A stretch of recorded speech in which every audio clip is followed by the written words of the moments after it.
Vamos começar com o início da nação de Israel, chegando até a 70ª semana de Daniel.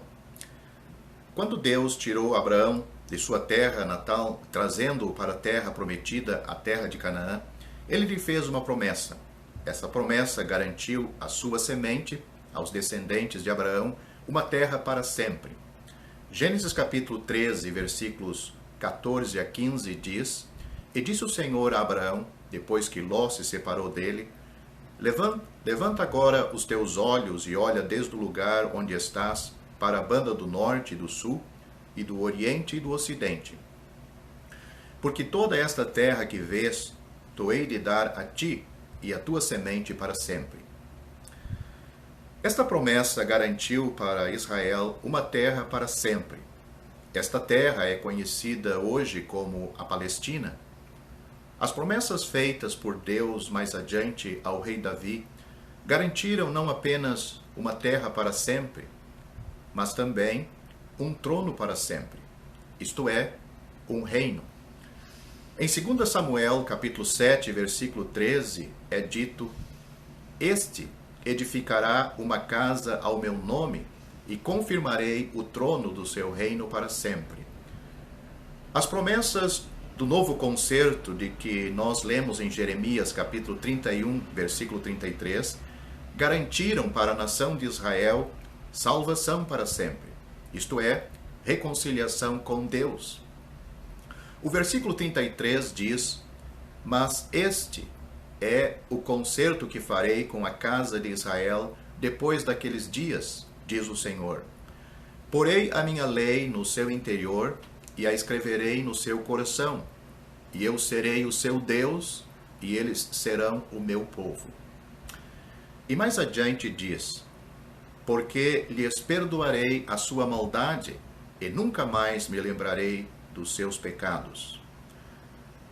Então, são três grandes profecias em relação a Israel: uma terra para sempre, um reino era para sempre, uma salvação para sempre. Durante muito tempo eles não tinham nem terra, nem rei, nem salvação. Quem acompanha a história de Israel no Antigo Testamento vai ver o cumprimento total destas, não vê o cumprimento destas promessas, o cumprimento total dessas promessas. Pelo contrário, vê a nação de Israel em decadência, vê a nação sendo levada cativa, deixando a terra prometida e sendo arrastada para a Babilônia. Lá na Babilônia houve um homem de Deus pelo nome de Daniel. Este homem sabia que o tempo do cativeiro na Babilônia seria de 70 anos. Aproximando-se do fim dos 70 anos, ele começou a orar, confessando o pecado da nação. Deus atendeu a sua oração através do anjo Gabriel. Lemos disso em Daniel, capítulo 9, versículos 21 a 27. Eu vou citar esses versículos. Estando eu, digo, ainda falando na oração, o varão Gabriel, que eu tinha visto na minha visão ao princípio, veio voando rapidamente e tocou-me à hora do sacrifício da tarde. E me instruiu, e falou comigo e disse: Daniel, agora saí para fazer-te entender o sentido. No princípio das tuas súplicas saiu a ordem, e eu vim para te declarar, porque és muito amado. Toma, pois, bem sentido na palavra e entende a visão. 70 semanas estão determinadas sobre o teu povo e sobre a tua santa cidade, para extinguir a transgressão e dar fim aos pecados, para expiar a iniquidade e trazer a justiça eterna, e selar a visão e a profecia, e ungir o Santo dos Santos. Sabe e entende. Desde a saída da ordem para restaurar e para edificar Jerusalém, até ao Messias, a príncipe, 7 semanas e 62 semanas, as ruas e as tranqueiras se reedificarão, mas em tempos angustiosos. E depois das 62 semanas será tirado o Messias, e não será mais. E o povo do príncipe que há de vir destruirá a cidade e o santuário, e o seu fim será como uma inundação, e até o fim haverá guerra. Estão determinadas assolações. E ele firmará um concerto com muitos por uma semana, e na metade da semana fará cessar o sacrifício e a oferta de manjares, e sobre a asa das abominações virá o assolador, isso até a consumação, e o que está determinado será derramado sobre o assolador. Essas são as palavras de Daniel que nós citamos. Assim vemos 70 semanas para a realização do grande propósito de Deus para Israel. Na realidade, é 70 setes. Não são semanas de dias, mas sim de anos. 70 vezes 7 são 490. Então, iria haver, a partir daquele tempo, um período de 490 anos. Mas vamos ver como é dividido, porque tem divisão. Versículo 25 diz: desde a saída da ordem para restaurar e para edificar Jerusalém até ao Messias. Esta é a primeira divisão. 69 semanas totalizam 483 anos. E desde a saída da ordem para edificar Jerusalém até o dia em que o Senhor Jesus Cristo entrou na cidade de Jerusalém, em Mateus capítulo 4, capítulo 21, completaram-se exatamente 483 anos, 69 semanas. A palavra de Deus é exata. O versículo 27 diz: e ele firmará um concerto com muitos por uma semana. Aí está a última semana. Diz, ele firmará. Quem é ele? É o príncipe da nação que destruiu Jerusalém depois da morte do Senhor Jesus, isto é, o Império Romano? O príncipe do Império Romano fará um concerto de uma semana, 7 anos. Mas isto não aconteceu depois da morte do Senhor Jesus Cristo. E também, como sabemos, essas grandes profecias não se cumpriram até hoje. Podemos dizer que o relógio profético parou depois da 69ª semana. Estas profecias têm a ver com a terra, mas entrou em cena o grande plano divino para a igreja, que não é assunto das profecias e nada tem a ver com essas semanas. A igreja é de ordem celestial e não terrestre, e permanecerá até o arrebatamento. Então, depois do arrebatamento da igreja, o relógio da profecia será acionado novamente, e a semana que faltou, a 70ª semana, se cumprirá, ou seja, 7 anos. Ainda faltam 7 anos. Esta 70ª semana corresponde à tribulação, aquele período de 7 anos que ocorrerá depois do arrebatamento da igreja.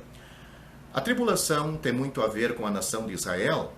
Para cumprirem as profecias a respeito da grande tribulação, 2 coisas são necessárias.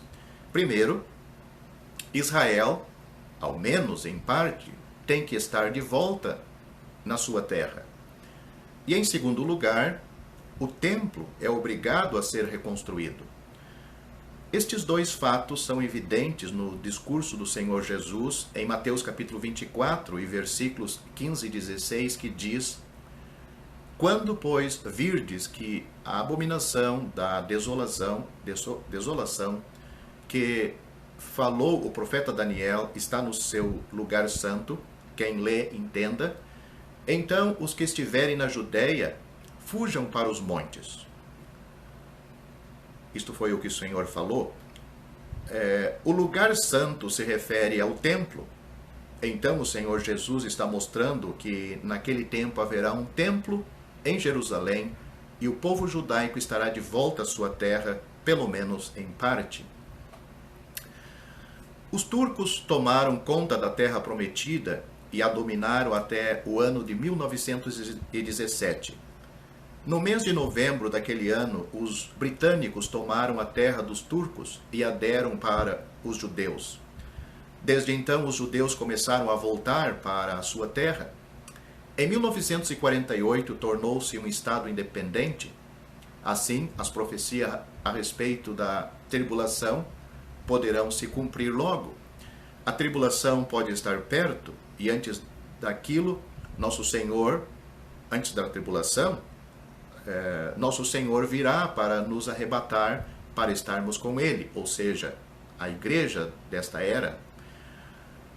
Voltamos a pensar naquele príncipe que vai firmar aquele concerto de uma semana.